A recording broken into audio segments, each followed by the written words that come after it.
سورہ ہجر میں ایک آیت میں پڑھ کے سورہ نحل کی طرف چلتا ہوں.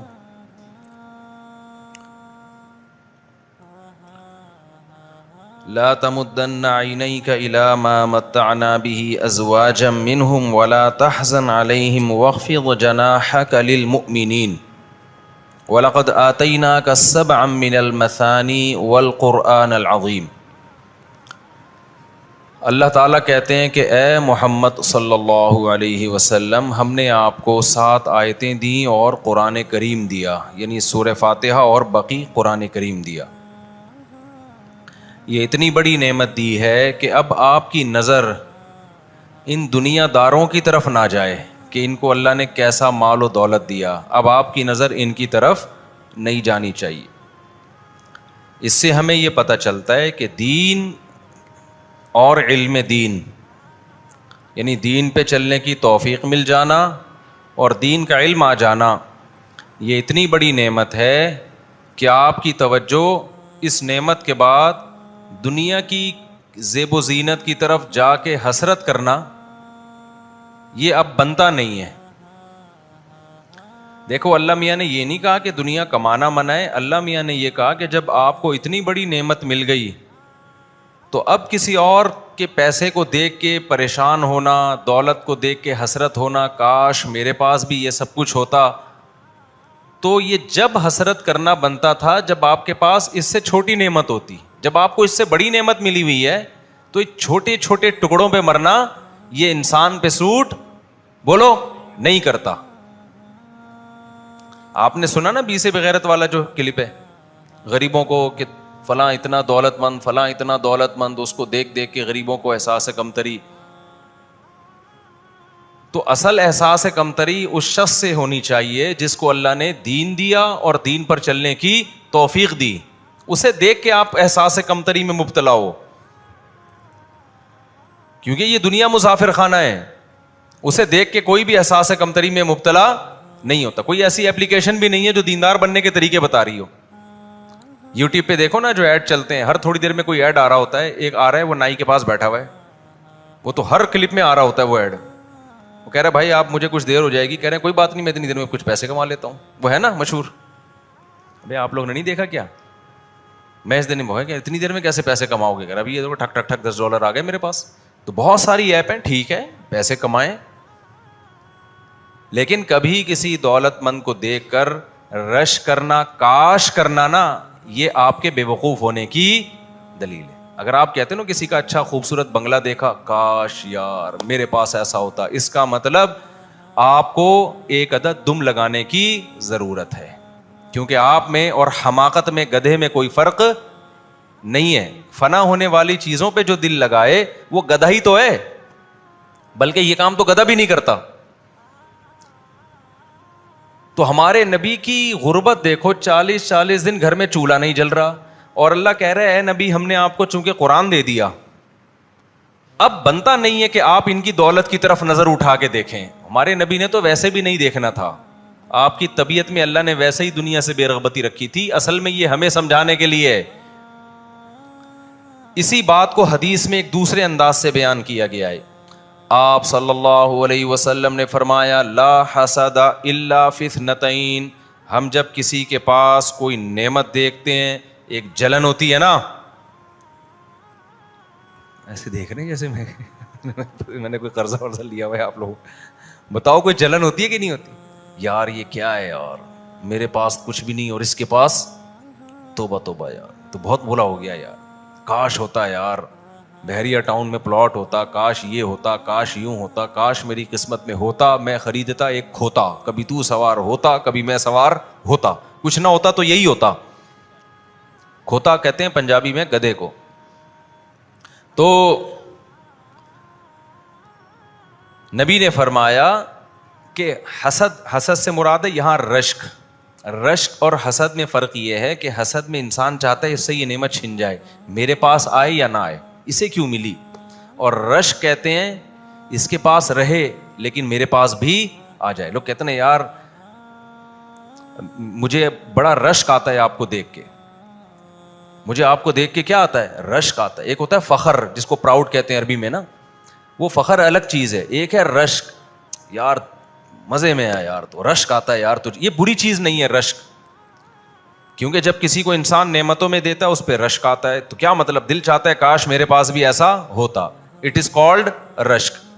تو اس حدیث میں رشک کو مبالغتاً حسد کہا گیا, یعنی اتنا بڑھا ہوا رشک گویا کہ دیکھنے میں حسد لگے. حقیقت میں حسد مراد نہیں ہے, کیونکہ حسد تو بری چیز ہے نا. تو نبی نے فرمایا رشک دو بندوں کے علاوہ کسی پر جائز نہیں ہے. بے وقوفی ہے کسی اور پہ رشک کرنا. صرف دو قسم کے طبقے پہ رشک کیا جا سکتا ہے کہ کاش میں بھی ایسا ہوتا. اس کے علاوہ کسی پہ رشک کرنا کہ یار اس کا اتنا بڑا بنگلہ, اتنا بڑا اس کا جناب 4 استغفر اللہ, یعنی اس کا بحریہ ٹاؤن میں اتنا بڑا گھر, 4 بیویاں کہنے لگا تھا لیکن نہیں کہہ رہا میں, تو اس کے یہ اور یوں, اس طرح کی چیزیں جو ہو رہا ہے, اس کے کپڑے دیکھو, اس کی گاڑی دیکھو یار. تو نبی نے فرمایا 2 قسم کے لوگ ایسے ہیں جن کو دیکھ کے آپ کو رشک آنا چاہیے کہ وہ واقعی آپ سے بہت آگے نکل گئے. گاڑی بنگلے والا تھوڑے دن میں کہاں جانے والا ہے, قبرستان میں مرے گا. جو بلڈر ہے نا, جس نے گھر بنا کے بیچا, جس کا بزنس یہ ہے, آپ جس نے گھر خریدا اس پہ رش کر رہے ہو. حالانکہ جو بلڈر ہے نا, جس نے ہول سیل کے حساب سے ڈیفینس کے بنگلے بیچے ہیں, تھوڑے دن میں وہ بھی پھٹے پہ لیٹا ہوا ہوگا. ٹھیک ہے نا, پھٹے پہ کیا ہوگا, وہ بھی لیٹا ہوا ہوگا, اور اس کی اولادیں جھگڑا کر رہی ہوں گی کہ یہ ہمارا ہے, یہ ہمارا ہے, اور یہ نہیں پتا ہوگا کل ہم نے بھی اسی پھٹے پہ لیٹنا ہے, اور کل ہمارے بچے بھی وہی کر رہے ہوں گے جو ہم اب کر رہے ہیں. تھوڑے دن میں پھٹے پہ لیٹنے میں ٹائم نہیں لگتا. ایک پھٹا نا گھر میں لا کے رکھ لو اور لیٹا کرو روزانہ, اس پہ لیٹا کرو روزانہ, ایک پھٹا گھر میں لا کے رکھ لو. اچھا اللہ کی قدرت ہے, میں گدے پہ نہیں سوتا, پھٹے پہ ہی سوتا ہوں میں, مجھے گدوں پہ نیند ہی نہیں آتی. ہمارے گھر میں گدے ہیں لیکن میں سوتا پھٹے پہ ہی ہوں. تو میں نے اپنے آپ کو ابھی سے پھٹے کا عادی بنایا ہوا ہے, ٹھیک ہے, تاکہ جب سچی مچی کے پھٹے پہ لیٹیں تو کم از کم کوئی اجنبیت محسوس نہ ہو. یہ تو وہی ہے جس پہ ہم روزانہ سویا کرتے تھے. ڈر گئے آپ لوگ, مجھے لگ رہا ہے زیادہ ڈر گئے. خیر, ڈرو یا نہیں ڈرو, موت ایک ایسی حقیقت ہے جس سے کوئی بھاگ نہیں سمتا. ہنس کے گلے لگاؤ یا رو کے گلے لگاؤ, تم لگاؤ نہ لگاؤ, موت کراچی کے کھمبوں کی طرح ہے. کوئی قریب آتا ہے تو کھمبا بارش کے دنوں میں خود بڑھ کے گلے ملتا ہے اس سے. کھمبا کراچی کا خود پیچھے بھاگتا ہے کرنٹ لگانے کے لیے. تو اسی طرح میرے بھائی, اینما تکونوا یدرککم الموت, اللہ کہتے ہیں جہاں بھی جاؤ گے موت تمہارے پیچھے پیچھے خود آئے گی. وہ سلیمان علیہ السلام کا واقعہ ہے نا, پتہ نہیں صحیح ہے غلط ہے, لیکن بہرحال اس سے جو سبق ملتا ہے وہ سبق بالکل درست ہے. کہتے ہیں سلیمان علیہ السلام کے دربار میں ایک جو موت کا فرشتہ ہے نا, وہ انسانی شکل میں آیا اور ایک بندے کو گھور گھور کے دیکھنے لگا. وہ بندہ حیران, یہ مجھے اتنا گھور کے کیوں دیکھ رہا ہے. خیر مجلس ختم ہوئی تو سلیمان علیہ السلام سے اس بندے نے پوچھا یہ کون تھا. سلیمان علیہ السلام نے فرمایا موت کا فرشتہ تھا, تجھے گھور گھور کے دیکھ رہا تھا. ٹھیک ہے نا. اس بندے نے کہا بیٹا میرا ٹائم لگتا ہے, آ گیا. تو اس بندے نے کہا سلیمان علیہ السلام سے, ہوائیں آپ کے تابع, آپ مجھے یہاں سے اٹھا کے نا ہندوستان پہنچا دیں, ہند کی سرزمین دور پہنچا دیں تاکہ میں بچ جاؤں. انہوں نے پہنچا دیا, ہوا کو حکم دیا چل بھائی. کچھ وقت کے بعد اطلاع آئی کہ اس کا وہاں ہندوستان میں انا للہ ہو گیا. پھر موت کے فرشتے سے پوچھا کہ تو اس کو گھور کیوں رہا تھا. وہ کہتا ہے کہ میں نے, اللہ نبی نے مجھے کہا تھا فلاں بجے نا اس کی روح تو نے انڈیا سے ہندوستان سے قبض کرنی ہے. تو میں حیران تھا, وہ اس میں تو تھوڑا ہی ٹائم رہ گیا, یہ بندہ یہاں کیا کر رہا ہے.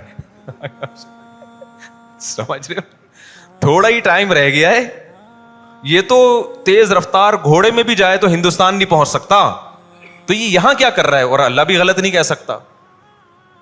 تو جب میں ہندوستان فلاں مقام پہ گیا تو بندہ وہیں بیٹھا ہوا تھا, تو میں حیران تھا. تو پھر سلیمان علیہ السلام نے بتایا ہوگا کہ میں نے ہوا کو حکم دیا اٹھا کے وہاں پہنچا. تو میرے بھائی بعض دفعہ انسان جو بچنے کی تدبیریں اختیار کرتا ہے وہی تدبیریں اس کی موت کا سبب بنتی ہیں. ڈاکٹر کے پاس گئے تھے کہ اس بیماری میں مر نہ جائیں, اس نے غلطی سے ایسا ٹیکا لگا دیا کہ اسی سے مر گئے. ہوتا ہے نا ایسے. تو موت سے بھاگ نہیں سکتے, تو موت سے دوستی کرنی پڑے گی. موت سے دوستی کا مطلب یہ نہیں کہ آپ کے دل سے موت کا خوف نکل جائے, وہ تو نیچرل ہے. موت کا خوف ہونا یہ ایک نیچرل چیز ہے. حدیث میں آتا ہے موسیٰ علیہ السلام کے پاس موت کا فرشتہ آیا, حضرت موسیٰ علیہ السلام نے پوچھا کس سلسلے میں آنا ہوا؟ اس نے کہا آپ کی روح قبض کرنے کے لیے. حضرت موسیٰ نے زوردار تھپڑ لگایا اس کی آنکھ نکل کے باہر گر گئی. اللہ کو جا کے اس نے کہا کہ اللہ میں کس بندے کے پاس تو نے مجھے بھیجا ہے؟ ایسے جلالی تھے نا وہ، تو اس نے تو مجھے تھپڑ مار دیا. تو طبعی چیزوں کا خوف جو ہے نا، یہ جو موت ہے یہ طبعی چیز ہے، جب بھی آتی ہے انسان ڈرتا ہے. اس میں کوئی نیک یا بزرگ ہونے سے تعلق نہیں ہے، یہ نیچرل ہے. بعض لوگ خام خواہ میں فنٹر بننے کی کوشش کرتے ہیں، ہم بم سے نہیں ڈرتے. بھائی تو ہم تو ڈرتے ہیں، سیدھی سی بات ہے. یہاں کہیں اگر اطلاع ملی نا بم رکھا ہوا ہے، سب سے پہلے میں یہ رکھ کے نا میں بھاگوں گا باہر، یہ بتا دوں میں آپ سے. اللہ نہ کرے، ویسے تو یہاں تلاشی ہوتی ہے اور کیمرے ویمرے بھی لگے ہوئے ہیں. تو یہ کوئی تقویٰ للہیت نہیں ہے کہ حضرت جی زلزلہ آیا حضرت پھر بھی کھڑے ہوئے ہیں نماز پڑھا رہے ہیں نا. مرے گا سب کو مروائے گا ایسا حضرت. بم رکھا ہوا ہے ڈر نہیں رہے، تو یہ خود بھی مرے گا، دوسروں کو بھی، دوسرے بھی پھٹیں گے اس کے ساتھ. حضرت موسیٰ علیہ السلام کو دیکھو، اللہ میاں نے حضرت موسیٰ سے کہا کہ یہ لاٹھی زمین پہ پھینکو. موسیٰ کو علیہ السلام کو پتا تھا یہ اللہ کہہ رہا ہے، اللہ غلط بات نہیں کہہ سکتا اور اللہ مجھے نقصان بھی نہیں پہنچا سکتا. جب لاٹھی زمین پہ ڈالی ہے وہ سانپ بن کے دوڑنے لگی. قرآن کہتا ہے موسیٰ علیہ السلام ڈر کے فرار ہوئے، بھاگے. وَلَمْ يُعَقِّبْ، اتنے خوف زدہ ہوئے کہ پیچھے مڑ کے بھی نہیں دیکھا. حالانکہ اللہ میاں کہہ سکتے تھے اے موسیٰ میں نے سانپ بنایا ہے نا اس کو، تو اس سے کیوں ڈر رہا ہے؟ تو حضرت موسیٰ کیا کہتے اے اللہ تو وہ باقی سانپ بھی تو تو نہیں بنائے ہیں جتنے دنیا میں سانپ ہے. تو سانپ کا کام کیا ہے؟ ڈسنا. تو مجھے ڈر لگ گیا، میں فرار ہو گیا. پھر اللہ نے وہی نازل کی، یا موسیٰ اقبل ولا تخف، اے موسیٰ واپس پلٹ، خوف نہ کر. سنعیدها سیرتها الاولی، ڈر کے بھاگ مت بلکہ سانپ کو پکڑ لے، جیسے ہی پکڑے گا ہم اسے دوبارہ لاٹھی بنا دیں گے. یہ بھی اللہ نے تسلی دی، کیونکہ اللہ اگر کہتے نا ایسے پکڑ لے اس کو، پھر موسیٰ علیہ السلام ڈر رہے ہوتے کہ اللہ تعالیٰ جو ہے نا سانپ کو پکڑوا رہے ہیں مجھ سے. تو اس لیے اللہ نے پہلے بتا دیا کہ یہ جیسے ہی ہاتھ لگائے گا یہ سانپ دوبارہ کیا بن جائے گا؟ لاٹھی بن جائے گا، لاٹھی بن جائے گی. تو یہ طبعی چیزیں ہوتی ہیں. دینداری کا، تقویٰ کا یہ معیار نہیں ہے کہ ڈر لگ رہا ہے کہ نہیں لگ رہا. دینداری کا معیار یہ ہے کہ اللہ کا اتنا خوف پیدا ہو جائے کہ آپ سے کبیرہ گناہ چھوٹ جائے بس، اور اتنا خوف پیدا ہو جائے کہ فرائض و واجبات آپ سے پورے ہو جائیں. باقی ڈرنا، بہادر ہونا، اس کا انسان کی نیچر سے بھی بڑا گہرا تعلق ہے. جو دل کے مضبوط ہوتے ہیں بے دین ہو کے بھی بہادر ہوتے ہیں، جو دل کے کمزور ہوتے ہیں دیندار ہو کے بھی بزدل ہوتے ہیں. بعض دفعہ ایسے بزرگ گزرے ہیں، بڑے بڑے بزرگ تھے لیکن ڈر ان میں خوف تھا. کیوں؟ دل کیا تھا ان کا؟ کمزور تھا. یہ قدرتی طور پہ بعض لوگوں کا دل کمزور ہوتا ہے، اعصاب کمزور ہوتے ہیں، بچوں کو ڈر زیادہ لگتا ہے، بوڑھوں کو ڈر زیادہ لگتا ہے کہ کمزور ہو جاتے ہیں. تو ان چیزوں میں دین نہیں ہے. کلپ بھیج رہے ہوتے ہیں نا لوگ، زلزلہ آ رہا ہے اور امام صاحب جناب کھڑے ہوئے ہیں، ڈرے ہی نہیں. تو یہ امام صاحب نہیں ہے، یہ پتہ نہیں کیا ہے. یہ خود بھی مریں گے اور پبلک کو بھی مروائیں گے. خدا نہ خواستہ ذرا سا بھی کوئی ہل ول ہونا فوراً خود بھی بھاگنا، اور میں تو پتلی گلی سے یہاں سے نکلوں گا. اگر اللہ نہ کرے ہمارے یہاں زلزلہ آیا، اللہ ہمیں اس مصیبت سے بچائے، لیکن آئے تو خود بھی بھاگو. کوئی اللہ پہ ایسا توکل کرنا کہ نہیں جی اللہ بچائے گا، اللہ نے کبھی نہیں کہا کہ میں بچاؤں گا. اللہ نے کہا زلزلہ آئے گا تو خود بھاگ، خود بچ گیا تو بچا لوں گا ورنہ نہیں بچاؤں گا. اور حدیث میں آتا ہے کہ جب نماز میں تمہیں سانپ نظر آئے، تو اب جو صوفی قسم کے لوگ ہیں نا، جاہل صوفی، وہ کیا کریں گے؟ نماز پڑھ رہا ہوں اللہ کے سامنے خشوع و خضوع سے، اگر سانپ نظر آ گیا، میں اللہ کی طرف توجہ ہے، میں اللہ کے لیے کھڑا ہوں تو اللہ مجھے سانپ سے بچائے گا. اللہ میاں نے کوئی نہیں کہا کہ سانپ سے بچاؤں گا میں. حدیث میں آتا ہے نبی نے فرمایا جب تمہیں نماز میں سانپ نظر آئے تو کیا کرو؟ سانپ پکڑو، سانپ کو مارو جا کے. نماز ٹوٹ جاتی ہے اس سے لیکن سانپ کو مارنا پڑے گا، کیونکہ سانپ کے چکر میں نماز تو ویسے ہی ٹوٹے گی آپ کی.